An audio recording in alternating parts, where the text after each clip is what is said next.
اللہ کے رسول ایک مرتبہ یہ ارشاد فرمایا تھا نا کہ یا علی مثلوں کا مثل الکعبہ، اے علی تیری ایسی مثال ہے جیسے خانہ کعبہ کی مثال ہے۔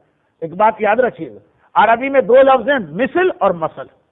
مثل کہتے ہیں کہ جب دو چیزیں ذات میں ایک دوسرے کے ساتھ شریک، یہ بہت بڑی منزل، اور مثل کہتے ہیں کہ ذات تو الگ الگ ہے لیکن صفات میں کچھ چیزوں میں ایک دوسرے کے ساتھ شریک۔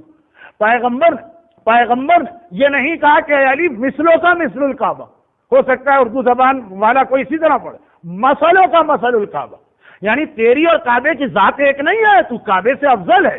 مثلوں کا صفات کچھ ایسی ہیں جو کعبے میں بھی پائی جاتی ہیں اور تیرے اندر بھی پائی جاتی ہیں، اور وہ کیا صفات کہ جس کی وجہ سے پچھلا اتوار حج کی اور کعبے کی یاد تھی اور آج کا اتوار غدیر کی اور علی کی یاد۔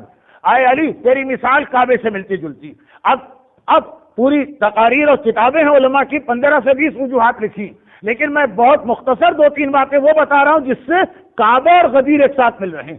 ادھر پروردگار نے کہا کہ سن اے کعبے تو وہ ہے جسے سب سے پہلے بنایا گیا اور قبلہ بنایا گیا، وضع للناس لوگوں کے لیے بنایا گیا۔ کعبہ لوگوں کے لیے بنا مگر لوگوں کو فائدہ نہیں دے رہا، بینیفٹ نہیں پہنچ رہا۔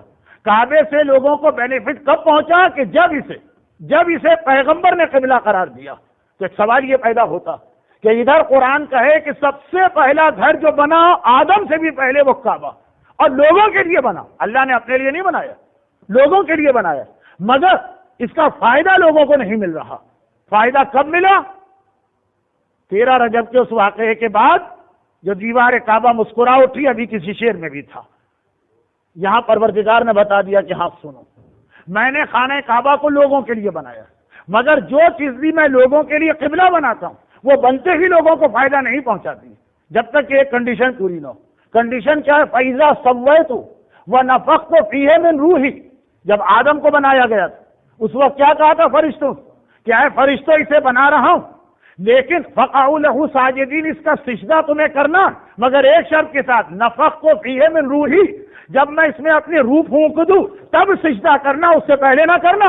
تو سنت پروردگار آئی کہ قبلہ کسی کو بھی بنایا جائے، جب تک کہ روح خدا اس کے اندر نہ آ جائے اس وقت تک لوگوں کی پیشانی نہیں جھکائی جاتی۔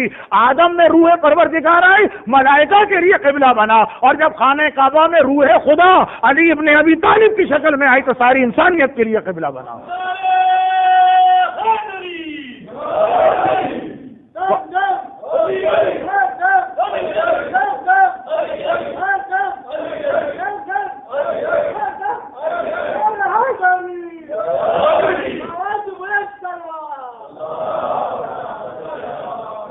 برحمتك يا أرحم الراحمين وصلى الله على محمد